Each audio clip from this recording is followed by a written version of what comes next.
o ideas solamente pues de nuestra cultura cristiana, pero posiblemente no de la Biblia, vamos a plantar otras iglesias iguales. Y por eso a veces vemos alrededor en el mundo de este día tantas iglesias que están bien desviadas. ¿Por qué? Fueron sembrados por personas con iglesias pues no muy sanas. Entonces necesitamos arreglar y sanar a nuestras iglesias al principio. Porque vamos a plantar una iglesia semejante a la que tenemos. Si pensamos que la iglesia existe para satisfacer nuestros deseos y para sostener a nuestra autoestima y proveernos diversiones, es obvio que la iglesia plantada saldrá igual. Pero si tenemos una iglesia de sana doctrina y práctica bíblica, saldrá de aquella otra iglesia saludable y bíblica. Entonces, esta conferencia es para ayudarnos a pensar cómo debemos pensar de la iglesia, cómo es la iglesia y pues cuáles son unas características de una iglesia verdadera. Porque hay bastantes iglesias alrededor que están haciendo varias cosas, posiblemente atracciones. A veces yo he visto, aún allá en los Estados Unidos, un pastor llegó al púlpito como un payaso, con su nariz rojo, redondo y pintura en su cara. Hemos cambiado la iglesia a un circo. Eso no vale la pena. ¿Por qué estamos haciendo eso? Pues queremos divertir a la gente en vez de instruirles. Pues vamos a quedar mucho tiempo en el libro de Hechos, porque en Hechos tenemos pues el principio de la iglesia del periodo del Nuevo Testamento. Sabemos que había creyentes y personas de Dios en el Antiguo Testamento, pero vamos a mirar primeramente en estos días en Hechos y especialmente en Hechos 2, lo que pasaba en la iglesia antigua, la iglesia primitiva de aquel tiempo. Entonces les pido que abran sus Biblias a Hechos capítulo 2. Hechos capítulo 2. Yo creo que casi todos aquí pues son un poco tienen familiaridad con este pasaje, pero vamos a mirarla más profundamente en estos días. Al principio, para tener una iglesia verdadera, necesitamos empezar con cuál necesitamos un pueblo regenerado. Debería ser obvio que una iglesia consiste de personas regeneradas, pero es curioso que en el día de hoy, si miramos a las iglesias, no hay mucha evidencia adentro a veces si hay regeneración en la vida de la membresía. ¿Por qué es eso? Pues es posible que nos hemos equivocado al principio.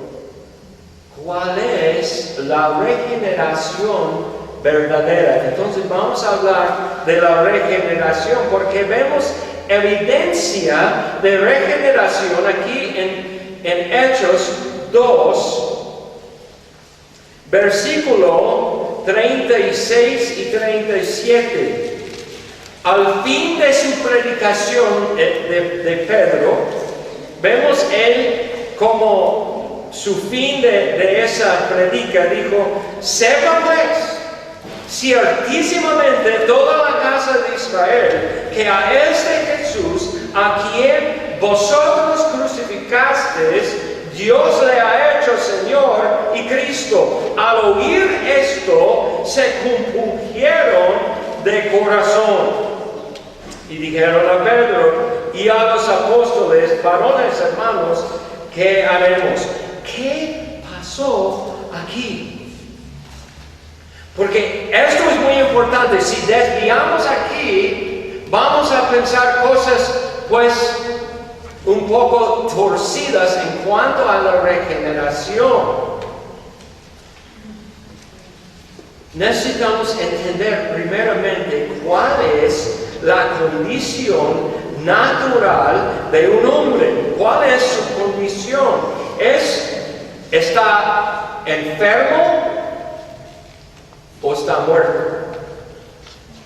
El hombre natural no es solamente enfermo, es muerto, porque vemos en Efesios capítulo 2, es muy claro ahí en Efesios 2, van a descubrir que siempre debe tener su Biblia, porque yo soy como el entrenador de Biblias y vamos a tener ejercicio hoy para sus Biblias. Yo hago esto con una sola razón, para que ustedes sepan que las ideas que yo predique no son solamente las mías, sino son bien esforzados por la Biblia. Entonces vemos en Efesios 2:1, ¿qué dice aquí? Y Él os dio vida a vosotros cuando estabais muertos en vuestros delitos y pecados. Es muy claro aquí que la condición natural de un hombre es que está muerto espiritualmente. Y esto es importante, porque si pienso que la persona solamente necesita un poco de ayuda, posiblemente pues un tantito de medicina para ayudarle, no voy a decirle lo que él necesita saber. Entonces yo necesito predicar a la gente en una manera que Dios puede resucitar a muertos. ¿Cómo lo hago? Predicando el Evangelio. Es la única manera que tenemos, es predicar el Evangelio. Pero en el día de hoy hay muchas iglesias que piensan que si tenemos suficientes diversiones para la gente, si tenemos varias atracciones, posiblemente películas o pues una banda muy grande, orquesta, algo así, y luego van a venir.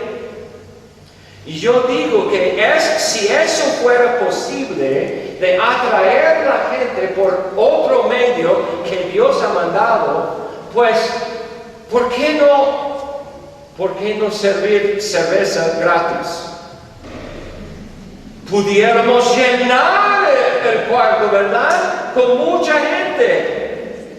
Pues a veces necesitamos llevarlo hasta lo ridículo para entender el problema con las diversiones y atracciones. No queremos hacer esto. Necesitamos el Evangelio, porque es la palabra de Dios que puede resucitar a un muerto.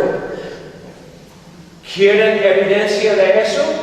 Pues regresamos a Juan 11. Juan 11. Nunca se olvide el propósito de Juan en escribir este libro del Evangelio de Juan.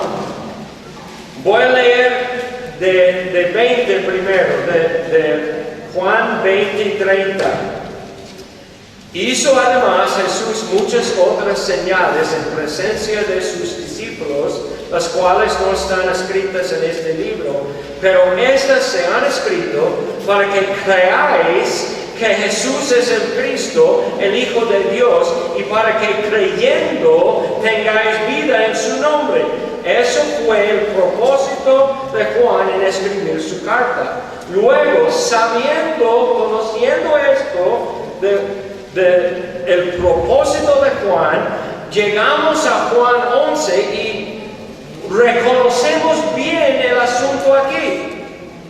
Había un hombre, Lázaro. ¿Qué pasó con él? Pues se murió y no vamos a durar mucho tiempo escudriñando todo de eso, pero yo creo que la mayoría de nosotros estamos pues aún pues sabemos un poco de esto, que Lázaro fue muerto, se enfermó y se murió, y Cristo va y llega 4 días después de la muerte, ¿verdad? Y sabemos eso, y llegamos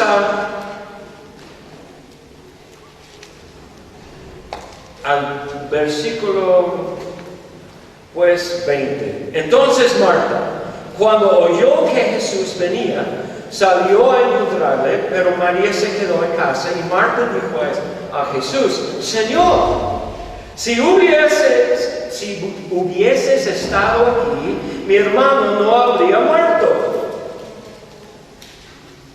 Mas también sé ahora que todo lo que pidas a Dios, Dios te lo dará. Jesús le dijo: tu hermano resucitará. Marta le dijo: yo sé que resucitará en la resurrección, en el día postrero. Y Cristo ya demuestra por qué vino aquí tan tarde. Él tiene un propósito también, y eso es demostrar su poder sobre la vida. Y dice él: yo soy la resurrección y la vida, y el que cree en mí, aunque esté muerto, vivirá. Y todo aquel que vive y cree en mí no morirá eternamente. ¿Crees esto? Entonces, su propósito fue de resucitar un muerto para mostrarles su poder sobre su condición natural, de su condición espiritual.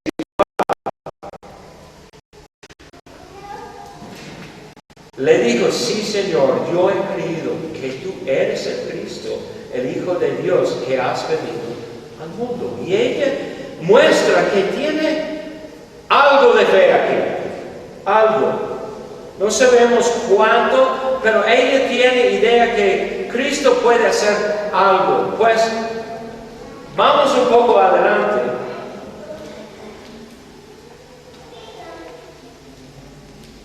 Hacia el 34, y dijo: ¿dónde le pusiste? Le dijeron: Señor, ven y ve. Jesús lloró. Dijeron entonces los judíos: mirad cómo le amaban. Y algunos de ellos dijeron: ¿no podía este que abrió los ojos al ciego haber hecho también que Lázaro no muriera? Escuchamos preguntas así. Hay un desastre, un huracán o un volcán o algo de guerra. Cuando algo pasa muy horrible, ¿qué dice la gente? ¿Dónde está Dios? ¿No pudiera prevenido esto? Y mira lo que dice Cristo en este caso.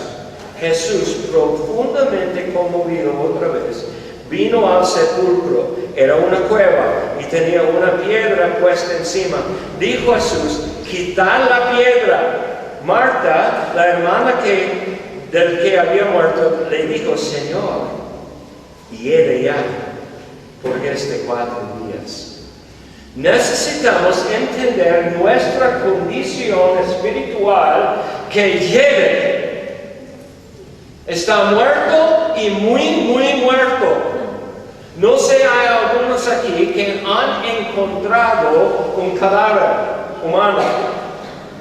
Varios es posible, si posiblemente trabajas con los médicos o algo así. Yo he ayudado pues de quitar un cadáver de una casa de un muerto.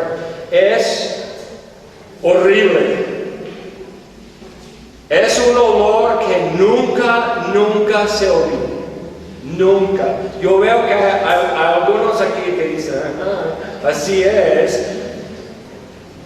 Cuando abrieron ese sepulcro, salió un olor, pero tremendo. Y eso es la condición del corazón del hombre. Cualquiera de nosotros. Cualquiera. Necesitamos entender eso primero. A veces llegamos a la gente y decimos algo así: Dios te ama y tiene un buen plan para tu vida. Y la persona que escucha eso dice, pues yo me amo también. Estamos de acuerdo. Y yo tengo planes también. ¡Qué bueno! ¿Estamos de acuerdo? No. La gente necesita entender su condición. Entonces, cuando hablamos de una iglesia saludable, empezamos con una gente que ya ha encontrado el evangelio verdadero, que es que estamos muertos en pecados, han reconocido su condición. Entonces, aquí tenemos esto. Jesús le dijo, ¿no te he dicho que si crees verás la gloria de Dios? Entonces quitaron la piedra de donde había sido puesto el muerto. Y Jesús, alzando los ojos a lo alto, dijo, Padre, gracias te doy por haberme oído. Yo sabía que siempre me oyes, pero lo dije por causa de la multitud que está alrededor, para que crean que tú me has enviado. Él está predicando el evangelio a ellos, que Él es el Salvador del mundo y Él es que puede resucitarles. No solamente sus cuerpos, pero sus almas. Y habiendo dicho esto, clamó a gran voz, Lázaro, ven fuera. Ya llegamos al punto en que muchas iglesias en el día de hoy han desviado un poco. Porque dicen que para resucitar, Lázaro necesita hacer una decisión para Cristo. ¿Cuántas decisiones hace un muerto? Ni una. No puede. Cuando Cristo dice, Lázaro, ven fuera, y él que había muerto salió, ¿qué pasó primero? Recibió vida. Primeramente recibió la vida, luego pudo salir del sepulcro. Y eso es, ya vemos aquí una vista muy corta, pero una vista de la regeneración. Aunque esto es una vida natural, sabemos el propósito de Juan de darnos este pasaje. Entonces, vemos que Lázaro ven fuera y él que había muerto salió, atadas las manos y los pies con vendas y el rostro envuelto en un sudario. Jesús le dijo, desatadle y dejadle ir. Así es la salvación, ¿verdad? Juan recuerda la primera vez que escuchaste el evangelio en realidad, y reconociste tu condición. Piensa de Lázaro despertando allí en un sepulcro, en vendas ya muy sucias, Porque de lo que hay, no necesito hacer pues la foto tan clara. Pero pueden imaginar la condición de las vendas. Ya 4 días. Y allí se despierte y reconoce lo que había pasado a él y ha escuchado la voz de Cristo y no puede esperar ni un momento más. Tiene que salir para Cristo. Y eso es lo que pasa cuando en realidad una persona, su alma ya resucitada de los muertos espirituales, huye a Cristo. Ya regresamos a Hechos para entender lo que había pasado allí en Hechos 2. Sepa pues, ciertísimamente toda la casa de Israel, que a este Jesús, a quien vosotros crucificasteis, Dios le ha hecho Señor y Cristo. Ya ellos han reconocido su condición espiritual, porque dice, al oír esto, se compungieron de corazón. Es como un puñal hincado en el corazón. Ya pueden sentir. Antes el muerto Lázaro, él no sintió nada. Allí estaba, bien muerto, pero ya ellos han escuchado el Evangelio de Cristo y se compungieron porque ya, hemos matado al Dios mismo, el homicida de Cristo mismo. Tan horrible que es. No sé si ustedes han visto la película de La Pasión de Cristo con Mel Gibson. No recomiendo mucho la película porque tiene varias cosas, pero hay una escena allí que me tocó mucho. Y saben ustedes que Mel Gibson aparece en esa película en una escena no más. Solamente se ve sus manos con el clavo y el martillo. Así es. Sepa pues, ciertísimamente toda la casa de Israel, que a este Jesús, a quien vosotros crucificasteis, necesitamos entender que fue mis manos en el martillo y el clavo. Y si la persona no entiende eso, no ha entendido el Evangelio. Porque yo necesito un Salvador. Yo necesito Él. Ahora pues, entendiendo de la salvación, necesitamos entender algo más. Para que ellos entiendan, hay algo más. Un milagro de Dios de abrir los oídos. ¿Cómo lo hace? Pues, regresamos a Juan 3. Esto es tan importante porque yo he leído varias cosas en cuanto a esto.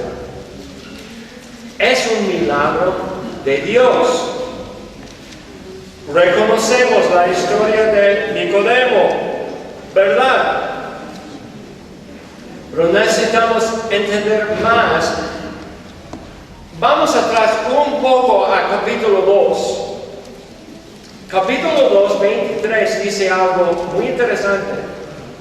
Estando en Jerusalén en la fiesta de la Pascua, muchos creyeron en su nombre, viendo las señales que hacía.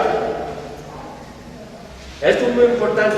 No se olviden, Pero Jesús mismo no se fiaba de ellos porque conocía a todos y no tenía necesidad de que nadie le diese testimonio del hombre, que él sabía lo que había en el hombre. Y muchos han dicho a mí, pues yo acepté a Cristo. Y yo digo, qué bueno es, aceptó él a ti. Porque dice aquí que él no aceptó a todos, ¿verdad? ¿Por qué? Dice que él sabía lo que había en el hombre.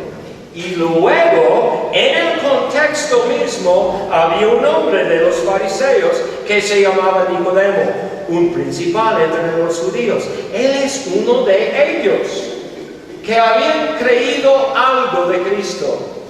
Parece, pues él va a decirnos, este vino a Jesús de noche y le dijo, Rabí, sabemos que has venido de Dios como maestro, porque nadie puede hacer estas señales que tú haces si no está Dios con él. Él reconoce que Cristo es alguien muy especial, aunque viene de Dios.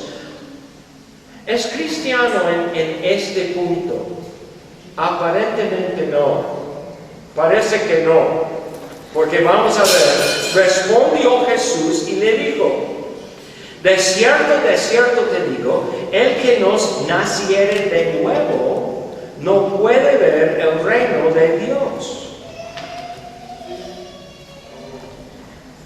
Un momento aquí, de nuevo. Esta palabra griega no es siempre traducida de nuevo. Hay lugares donde es traducida en otra manera y vamos a mirar a una. Vamos a Santiago 1, 17. Santiago 1, 17. Toda buena dádiva y todo don perfecto desciende de lo alto, del Padre de las luces, en el cual no hay mudanza ni sombra de variación. Él de su voluntad nos hizo nacer por la palabra de verdad, para que seamos primicias de sus criaturas. En 17 tenemos esta frase de lo alto. De lo alto. Es la misma palabra griega en Juan 3. El que no naciere de lo alto. Esto es diferente que solamente otra vez. Es algo pues hecho por Dios. Dios es el que causa el nacimiento. En el día de hoy hay mucha enseñanza en cuanto a eso. Aún yo tengo en mi oficina allá en Colorado, yo tengo lo que llamo mi colección de herejía. Tengo puesto en un lugar en mi oficina y la llamo mi colección de herejía. Y allí tengo varios libros de los falsos profetas y aún folletos. Y tengo allí un folleto en lo cual el escritor dice que el de nacer de nuevo es algo que tú haces con Dios, ayudando a Dios, porque Él dice que ayudaste a tu mamá de nacerse. Yo sé que tengo mamás aquí. ¿Cuáles de sus hijos te ayudaba en su nacimiento? Ni uno. Entendemos que nacer no es un verbo transitivo, sino es un verbo pasivo. Es algo que pasa a la persona, no es algo que la persona hace. Y ese escritor de ese folleto fue bien equivocado porque él pensaba que él ayudó a Dios de salvarse. ¿Qué tipo de Dios es eso que necesita ayuda en cualquier cosa?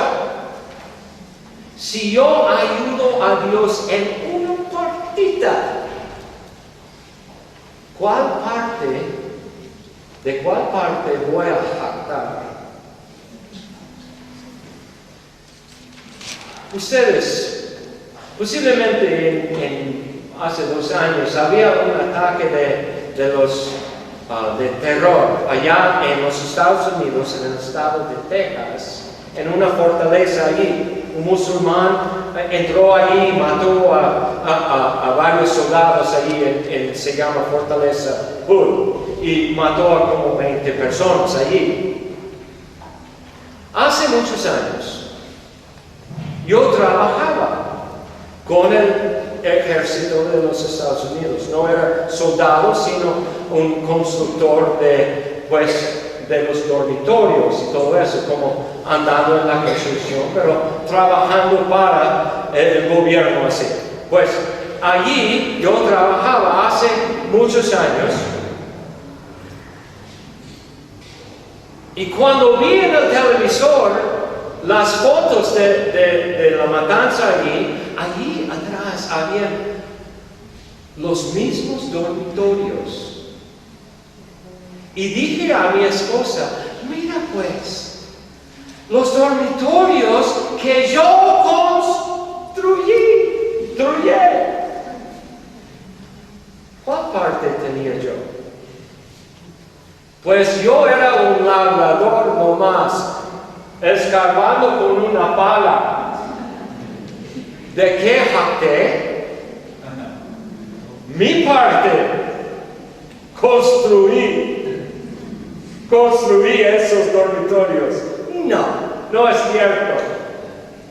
Así sería con la salvación. Si fuera una parte que tú pudieras hacer, vas a jactar para la eternidad de lo que has hecho.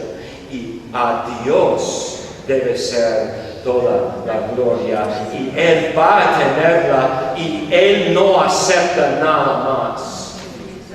Esto es importante de entender. Entonces, si vemos que el nuevo nacimiento es un milagro que Dios hace de lo alto, como dijo Santiago, Él os... ¿Cómo dijo Él? Necesito leerlo correctamente porque es muy claro lo que dice Santiago. Él de su voluntad nos hizo nacer por la palabra de verdad, para que seamos primicias de sus criaturas. El renacimiento de un hombre es un milagro de Dios y nada más. No es una obra que hiciste para ayudar a Dios. Es algo que Él hizo solo, de su propia voluntad. Es como hace unos años con el hermano Rick, hicimos un estudio del libro de Juan y pusimos el título, El libre albedrío de Dios. Porque Dios tiene libre albedrío, en realidad. Nosotros pensamos, pero pues, ¿cómo es? El hombre propone y Dios dispone, ¿verdad? Así es. Miramos pues que hay más evidencia de esto, que el renacimiento de un muerto en pecado necesita algo, que pues un milagro. Primera de Pedro 1. Vamos a Primera de Pedro 1.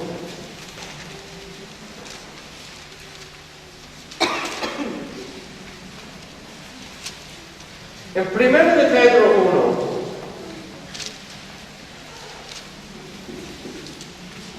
él dice en 22 del capítulo 1, habiendo purificado vuestras almas por la obediencia a la verdad, mediante el Espíritu, para el amor fraternal no fingido.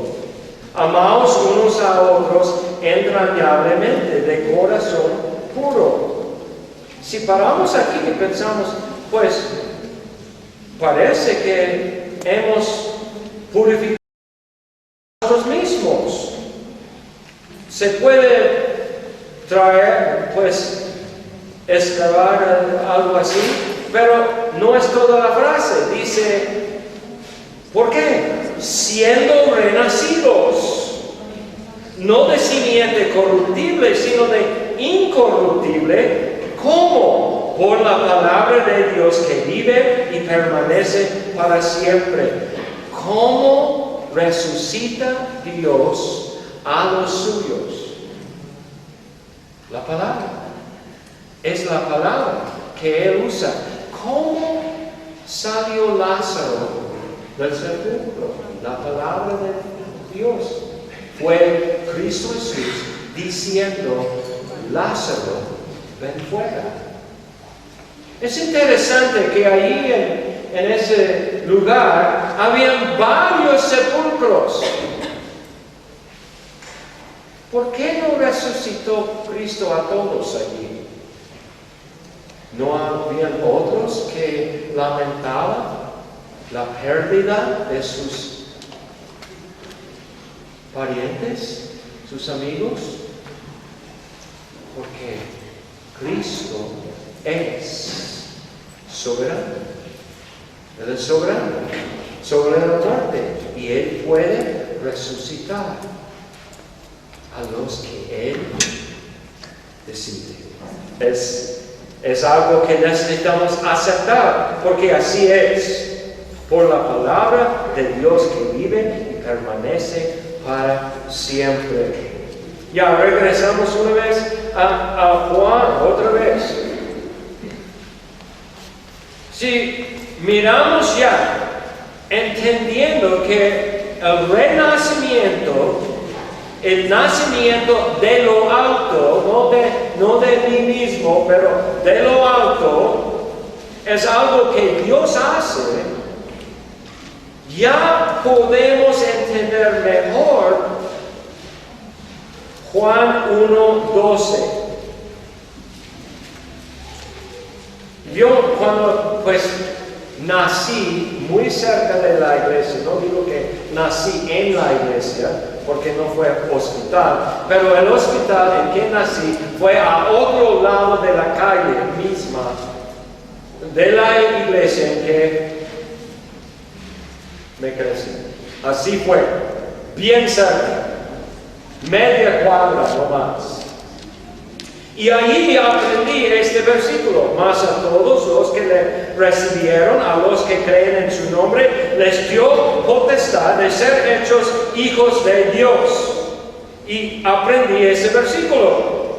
Muy bien, yo recibí a Cristo por mi propia fuerza. Yo dije, quiero aceptar a Cristo. Qué bueno. ¿Hay un punto ahí en versículo 12? No. Es la mitad de la frase. Miramos al 13, ¿qué dice? Los cuales, ¿cuáles son? Los que le recibieron. ¿Por qué le recibieron? Los cuales no son engendrados de sangre, ni de voluntad de carne, ni de voluntad de varón, sino de Dios. ¿Por qué recibieron? Porque era la obra de Dios. Esto es obvio. ¿Por qué no me enseñaban 13? Pues, como digo a nuestra iglesia ahí en Colorado, siempre le levanto a la iglesia en que crecí como el mejor mal ejemplo. Si fuera una iglesia en todo fue desviado, esa fue y sigue hasta hoy. Problemas en todos lados, pero así fue. Me enseñaron 12 y no me enseñaron 13. Fue muchos años antes, pues después que aprendí eso. Ya regresamos a 3. Si miramos ya a 3 y pensando así, que el renacimiento es un milagro que Dios hace a través de la palabra predicada, ya vamos a entender mejor, porque en 4 dice, pues en 3, respondió Jesús y le dijo, de cierto te digo, que el que no naciere de nuevo o de lo alto, no puede ver el reino de Dios. No puede ver, aún entrar. Nicodemo le dijo, ¿cómo puede un hombre nacer siendo viejo? ¿Puede acaso entrar por segunda vez en el vientre de su madre y nacer? ¿Por qué dice esto? Todavía está respondiendo como un hombre natural. No han hablado del evangelio a personas que dicen, eso es tontería. ¿Por qué crees eso? ¿Por qué responden así? Dios no ha abierto todavía su corazón. Todavía. Respondió Jesús, de cierto te digo, que el que no naciere del agua y del Espíritu no puede entrar en el reino de Dios. Entonces, no puede ver y no puede entrar. Y esto, pues las iglesias de hoy necesitan aprender, versículo 6, y aprenderlo bien. Lo que es nacido de la carne, carne es. Y lo que es nacido del Espíritu, Espíritu es. ¿Qué tipo de cosecha quieres? Pues depende cuáles semillas plantas, ¿verdad? Lo que es nacido de la carne, carne es. Podemos construir una iglesia de pura carne. Podemos tener diversiones a todos lados. Podemos llenar una sala aquí hasta la calle con diversiones y atracciones sin el Evangelio. Pero con el Evangelio es un poco más difícil. Porque tiene que ser una obra de Dios para abrir el corazón del hombre. Y eso me ayuda mucho en evangelismo. Vamos a hablar de evangelismo un poco después en la conferencia. Pero en evangelismo, si yo sé que es una obra de Dios, yo puedo depender en el poder de su palabra y no en mi manera de presentarla.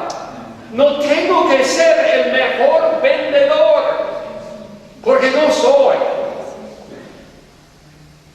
Pero podemos compartir la palabra y Dios puede usar la palabra para abrir el corazón, un sepulcro de inmundez. Él puede abrir y limpiar.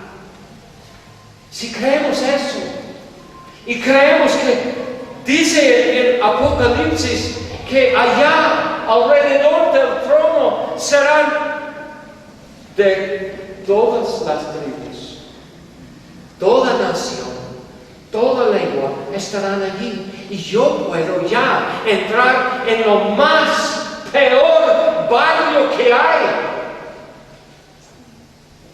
sabiendo que Cristo puede salvar y ha prometido que Él va a salvar a algunos. Yo no sé cuáles. Yo tengo la responsabilidad de predicar a todos que encuentro. Y los resultados es el problema de Dios.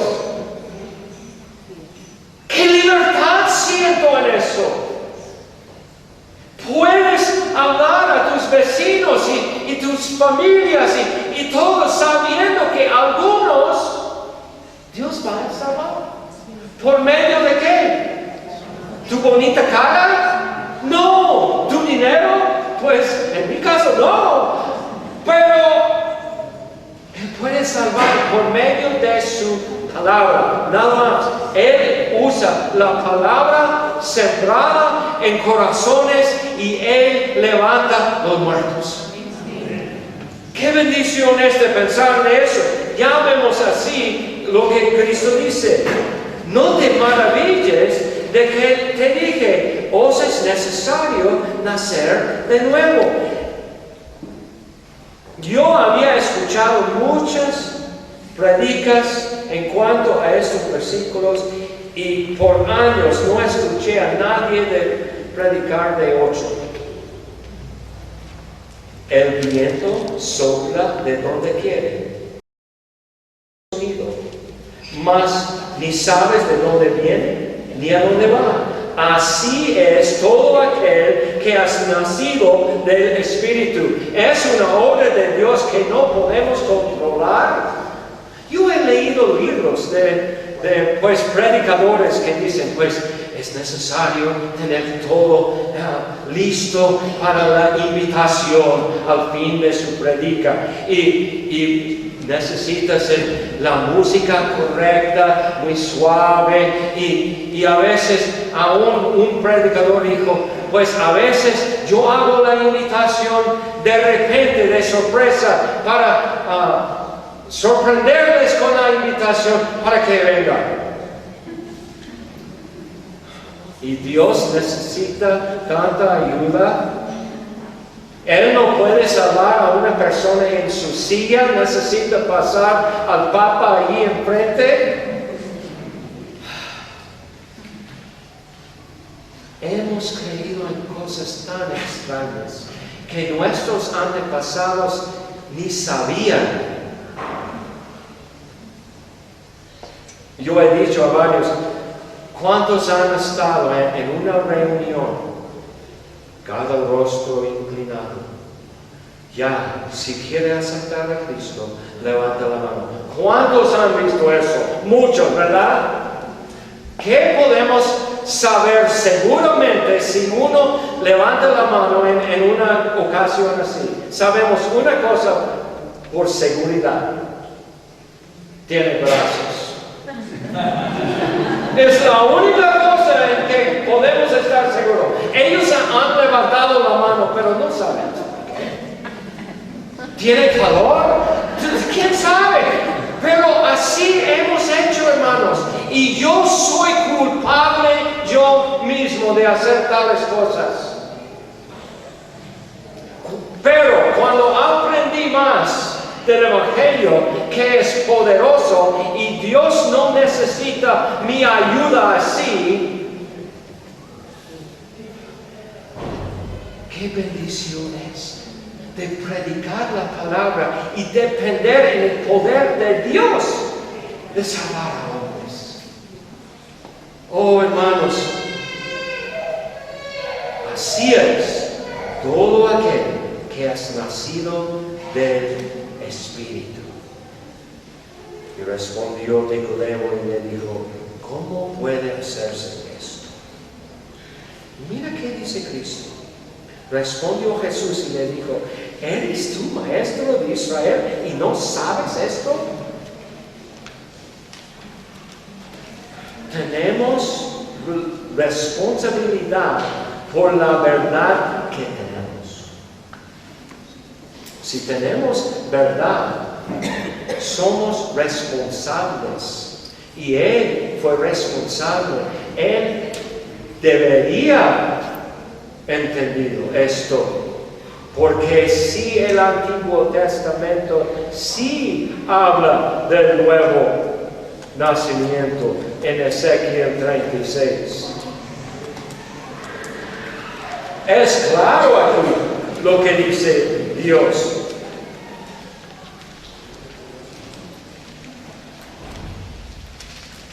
Allí en 22, en Ezequiel 36, 22, por tanto, di a la casa de Israel, así ha dicho Jehová el Señor, no lo hago por vosotros, oh casa de Israel, sino por causa de mi santo nombre.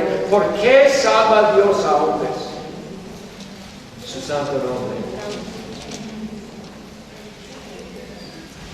Dios no sentía solito allí en el cielo, necesitando a alguien para hablar consigo. ¿Han escuchado predicaciones así? Hay algunos que dicen, oh sí, Dios solamente hizo el mundo para tener a alguien con quien podría hablar. Es hacer dioses vuestro imagen. No lo hago por vosotros, oh casa de Israel, sino por causa de mi santo nombre, el cual profanasteis vosotros entre las naciones a donde habéis llegado. Y santificaré mi grande nombre profanado entre las naciones, el cual profanasteis vosotros en medio de ellas, y sabrán las naciones que yo soy Jehová, dice Jehová el Señor, cuando sea santificado en vosotros delante de sus ojos. Y yo os tomaré de las naciones, y os recogeré de todas las tierras, y os traeré a vuestro país, esparciré sobre vosotros agua limpia, y seréis limpiados de todas vuestras inmundicias, y de todos vuestros ídolos os limpiaré, os daré corazón nuevo, y pondré espíritu nuevo dentro de vosotros, y quitaré de vuestra carne el corazón de piedra, y os daré un corazón de carne. Y pondré dentro de vosotros mi espíritu, y haré que andéis en mis estatutos, y guardéis mis preceptos, y los pongáis por obra. ¿No parece a usted que esto es el renacimiento? Él está describiendo lo que es y cómo es. Es un milagro y no hay ni una palabra ahí, por favor, ayúdame en esto. Él dice, yo soy y voy a ser.